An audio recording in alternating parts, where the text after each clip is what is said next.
Independência do Brasil, estreando o Dia de Fúria. Em janeiro de 1822, a independência do Brasil era só uma questão de tempo. Decidido ficar no Brasil, desobedecendo seu pai, afrontando as cortinas de Lisboa, Dom Pedro deu um passo sem volta. Mas por quê? Dia 7 de setembro, porque no meio do nada, as margens do Rio de Janeiro.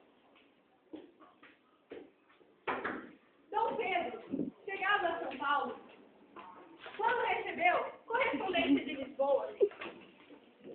Nas cartas ele era chamado de rapazinho de carreira criminosa, hein? Pois é. Depois disso, José Bonifácio, seu principal conselheiro, disse: Senhor, os dados estão usados de Portugal, não há de esperar de escravidão, de horrores. Não. Mas essa é a história oficial. Não significa que ela esteja totalmente correta. É mais ou menos assim. A cena não é mesmo retratada no famoso quadro Murmurado de Lisboa.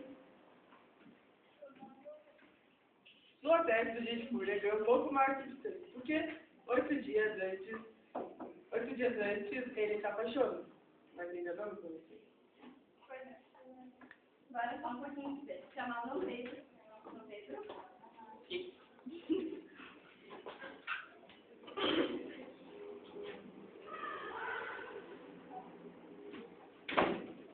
Calminha, que agora... Pois é. Ele teve várias chances antes de proclamar a independência. O grito de Ipiranga pode ter sido sim fruto de um dia ruim, do príncipe, um dia de fúria.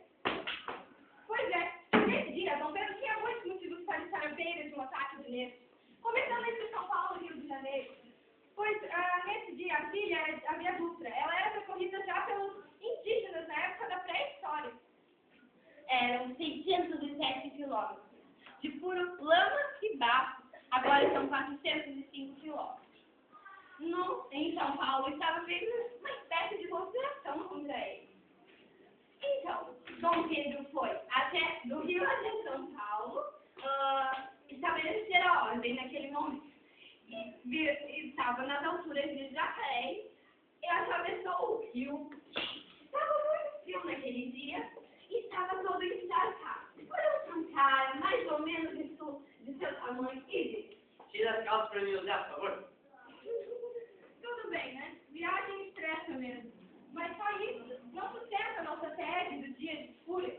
É verdade que ao chegar a São Paulo, Dom Pedro não foi recebido por revoltosos, como ele mesmo temia, e sim por coisas muito mais adentras, as labaredas da paixão. Estava-me aqui perdida em meu tratamento, saboreando as doces lembranças. Quando vi todos vocês chegarem, sejam todos bem-vindos a São Paulo. Meu nome, Domicília de Castro, Campos e Melo. Em meus 16 anos, fui dada em casamento. Era um homem muito ciumento. Certa vez, num seus ataques de ciúme, me deu uma facada. Me separei, onde voltei para São Paulo. Conheci o meu príncipe e iniciei um romance com Dom Pedro.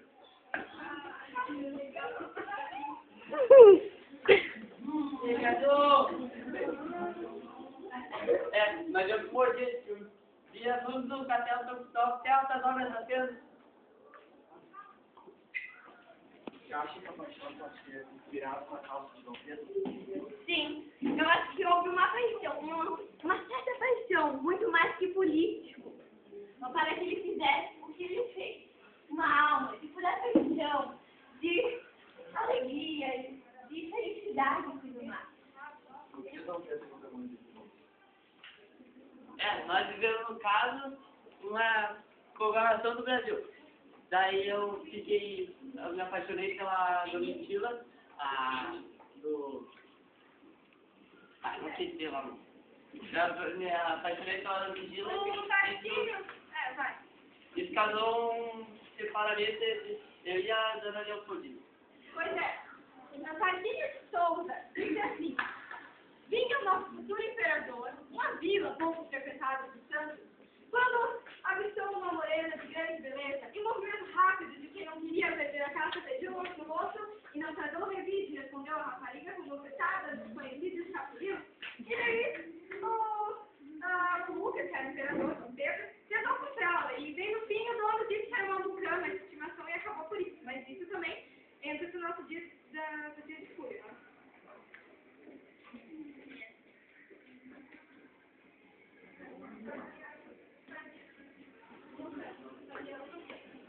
Fazia uma semana. Calminha. Dom Pedro, por favor.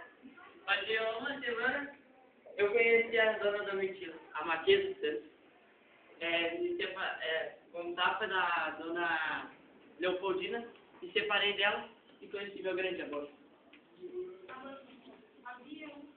Havia uma semana que Dom Pedro vinha comentar. E a empresa vinha com tudo. Ele era diretamente atacado. E também respondia usando falsos nomes nos jornais.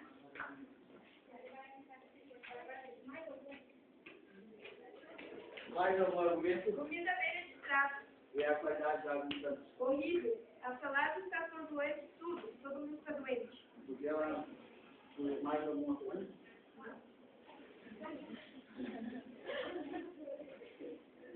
Piriri, diarreia, fluxo de vento. Chame como...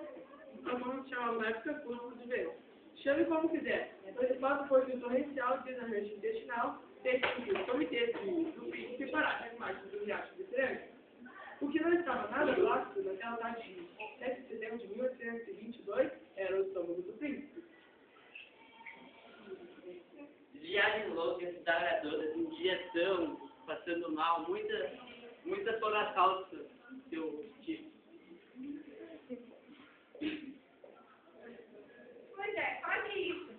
Pelo menos foram testemunhas oculares da história, como por exemplo o padre de Alquios. Ele disse no livro dele assim: o nosso imperador, ele, Dom Pedro, vinha de quebrar o corpo às margens do riacho Piranga, com fortes dores, com uma disenteria que haveria pegado em Santos. E daí, Dom Pedro mandou dizer que entre dias de 1822 ele completou a independência.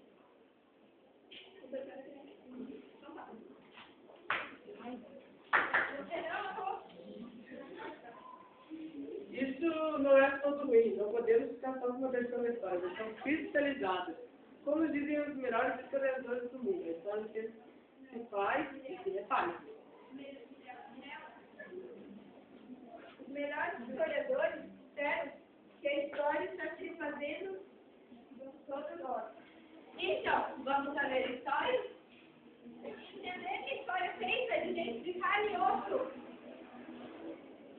Entendido. Dom Pedro, por favor. Independência ou morte?